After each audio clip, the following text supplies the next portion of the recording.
اب یہ بات جو اس کے بعد آپ نے تحریر فرمائی ہے کہ یہودی حضرت موسیٰ علیہ الصلوۃ والتسلیم کو اور عیسائی سیدنا مسیح علیہ الصلوۃ والسلام کو افضل مانتے ہیں، اور اپنے آپ کو یہ کہنا کہ میں حضور صلی اللہ علیہ وسلم کا پیروکار ہوں لہٰذا تم سے افضل ہوں، یہ بالکل تکبر میں آتا ہے، بالکل تکبر ہے، نہیں جانا چاہیے اس طرف، اس باب کو ہی نہیں کھولنا چاہیے۔ ہر وہ چیز، ہر وہ نیکی جو انسان میں دعویٰ پیدا کرتی ہے نا، اس کا سر کاٹ دینا چاہیے۔ ہر وہ نیکی جو انسان کو یہ سکھاتی ہے نا کہ تم ہو اور تم فلاں سے اچھے ہو، اس چیپٹر کو فلی کلوزڈ کر دینا چاہیے، کھولے ہی نہیں زندگی بھر۔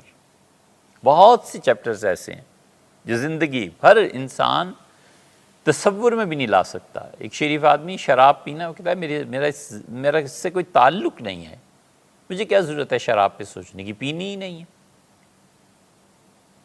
کوئی کسی سے کہتا ہے کہ فلاں کی زمین پہ ناجائز قبضہ کرنا چل کے، وہ کہتا ہے میں نے کبھی سوچا ہی نہیں، نہ میرا کوئی مسئلہ ہے، مجھے کیا ضرورت پڑی ہے، پاگل کیوں اس مسئلے میں۔ بالکل اسی طرح ہر وہ نیکی جو انسان کو کبر کی طرف لے جاتی ہے نا، دعوے کی طرف، غلط بات۔ حضرت رسالت مآب صلی اللہ علیہ وسلم کا امتی ہونا آپ ہیں بھی یا نہیں، یہ تو موت فیصلہ کرے گی کہ آپ مسلمان بھی ہیں یا نہیں۔ امتی تو دور کی بات ہے نا، امتی تو ایک شرف ہے نا۔ ایک آدمی لا الہ الا اللہ کا اقرار کر کے مرا اور وہ یہودی حضرت موسیٰ علیہ السلام کے زمانے میں، آج سے ہزاروں سال پہلے، سیدنا مسیح علیہ السلام کے زمانے میں ایک آدمی لا الہ الا اللہ کا اقرار کر کے اس کی وفات ہو گئی۔ وہ زیادہ اچھے ہیں بجائے اس کے کہ ایک آدمی آج لا الہ الا اللہ کہہ رہا ہے اور موت کے وقت کفر پہ مرا۔ جب تک موت ایمان پہ نہ آ جائے تب تک کسی عمل کا کوئی اعتبار نہیں۔ جب تک موت ایمان پہ نہ آ جائے کبھی اپنی نیکی کی طرف دیکھنا بھی نہیں چاہیے۔ صحیح بخاری کے بالکل آغاز میں آیا ہے، ابن ابی ملیکہ نے کہا، ابن ابی ملیکہ سیدنا ابوبکر رضی اللہ عنہ کو انہوں نے دیکھا تھا، صف اول کے صحابہ کرام رضی اللہ عنہ کی زیارت کی تھی، انہوں نے کہا میں نے 30 سے زیادہ صحابہ کرام رضی اللہ عنہ کو پایا، کلہم یخافون النفاق علی انفسہم، ہر کوئی ڈرتا تھا کہ اللہ کہیں منافق نہ ہوں، کہیں اللہ منافقت پہ موت نہ آ جائے، اتنے ڈرتے تھے نفاق سے، اور ان میں ابوبکر اور عمر بھی شامل تھے رضی اللہ عنہ۔ حضرت ابو الدرداء رضی اللہ عنہ جیسے لوگ ڈرتے تھے نفاق سے۔ آپ اور ہم جس سطح کی زندگی بسر کر رہے ہیں، بس اگر خدا کے یہاں منافق نہ ٹھہرائے جائیں اتنا ہی کافی ہے۔ حضرت ابو حذیفہ رضی اللہ عنہ سے کسی نے کہا تھا کہ میں بہت اچھا مسلمان، حضور صلی اللہ علیہ وسلم میں یوں کرتا، تو سنتے رہے پہلے تو یہ لن ترانیہ، پھر انہوں نے فرمایا کہ تم جیسوں کو بابا ہم حضور صلی اللہ علیہ وسلم کے زمانے میں منافق سمجھتے تھے، کیا بات کرتے ہو۔ اس لیے یہ تکبر اور یہ غرور بالکل نہیں کرنا چاہیے، قطعاً اس میں پڑھنا ہی نہیں چاہیے۔ اور آج کے مسلمان جو کہتے ہیں کہ وہ چوزن پیپل ہیں، یہ مرض بنی اسرائیل میں بھی آ گیا تھا۔ حضور اقدس صلی اللہ علیہ وسلم سے یہودی آ کے کیا کہتے تھے؟ فتح الباری میں حافظ بن حجر رحمۃ اللہ اس پہ بڑی اچھی بحث کی ہے۔ آ کے رسول اللہ صلی اللہ علیہ وسلم سے کہتے تھے کہ ہم تو 40 دن عبادت کی تھی نا بچھڑے کی، تو ہم 40 دن جہنم میں رہیں گے، 41واں دن جو اس کے بعد ہوگا وہ تم لوگ ہمارے وارث ہوگے جہنم میں، تم جہنم میں جاؤ گے سب۔ وہ اتنے مغرور ہوئے تھے۔ چوزن پیپل، یہ آج کے دور کے مسلمان جنہیں مسلمان کہتے ہوئے شرم آتی ہے، ان کی آپ علمی سطح دیکھیں، کتنا علم ہے مسلمانوں کے پاس اس زمانے میں۔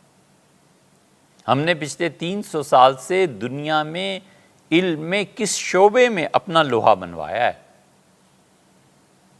کہاں ہم نے کوئی ایسی ایجادات، ایسی دنیا کی راحت کی کوئی چیز دی ہے ہم نے؟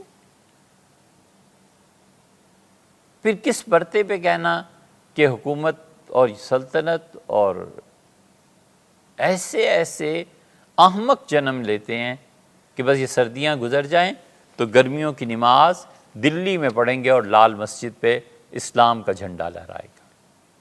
سب مردہ بیٹھے ہوئے ہیں آگے اور کوئی تمہیں ریٹیلیٹ کرے گا ہی نہیں. ایسے ایسے احمق اب پیدا ہو گئے ولیعذ باللہ.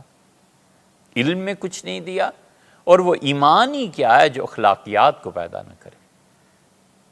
دنیا میں سفاکوں کی فہرست بنائی جائے. سفاک آپ سمجھتے ہیں؟ حجاج بن یوسف کو اس لیے سفاک کہتے تھے کہ اس زمانے کا سب سے بڑا خون بہانے والا سنگ دل آدمی یہی تھا. تو ٹاپ کے جو سنگ دل اور سفاک ہوں گے یہ مسلمانوں میں مذہبی طبقہ بنے گا. ان کے سینے میں دل نہیں ہے. دوسروں کو کافر قرار دیتے ہوئے، دوسروں کی عزت سے کھیلتے ہوئے، دوسروں کے خون بہانے میں اور ذبح کرنے میں اس وقت مسلمانوں کے مذہبی طبقے سے زیادہ کون سا ہے؟ سفاک ہیں. یہ چوزن پیپل ہوتے ہیں. اللہ تعالیٰ نے سورہ فرقان کے آخر پہ، پھر اللہ تعالیٰ نے سورہ مومنون میں، پھر اللہ تعالیٰ نے سورہ معارج میں، زاریات میں، یہ 4-5 مقامات ایسے ہیں جہاں پہ مومن کی صفت بیان کی ہے کہ وہ ہوتا کیا ہے. عباد الرحمن الذین، اور اللہ کے بندے تو ایسے ہوتے ہیں، ایسے ہوتے ہیں، ایسے ہوتے ہیں. کانوا قلیلا من اللیل ما یہجعون، رات کو بہت تھوڑا سوتے ہیں. سجدا و قیاما، رات بھر اللہ کے سامنے سجدے میں رہتے ہیں، اللہ کے سامنے کھڑے رہتے ہیں. اللہ نے یہ صفات بیان کی ہیں. ہم ایسے مسلمان اب رہ گئے ہیں. اللہ کے سامنے کھڑا ہونا تو بھیا درکنار، ہمارے تو کبھی زندگی میں ایک قاعدہ ایسا نہیں ہے. نماز کے آخر پہ بیٹھنا ایک قاعدہ ایسا نہیں ہے جو آدھے گھنٹے پہ ہو. کہ ہم نے درود شریف کے بعد بیٹھ کے کبھی اطمینان سے سلام سے پہلے کبھی دعائیں اتنی لمبی مانگی ہوں کہ پتہ چلے 15 منٹ ہو گئے میں اللہ سے دعا مانگ رہا ہوں. ہم کہاں کے ہیں؟ غنیمت ہے کہ اللہ منافقوں میں شمار نہ فرمائے. اس لیے انبیاء علیہ الصلوۃ والسلام کی امتوں میں ہونے سے یہ باتیں اتنی اہم نہیں ہیں جتنی اہم بات یہ ہے کہ میں اس وقت ہوں کیا، کر کیا رہا ہوں.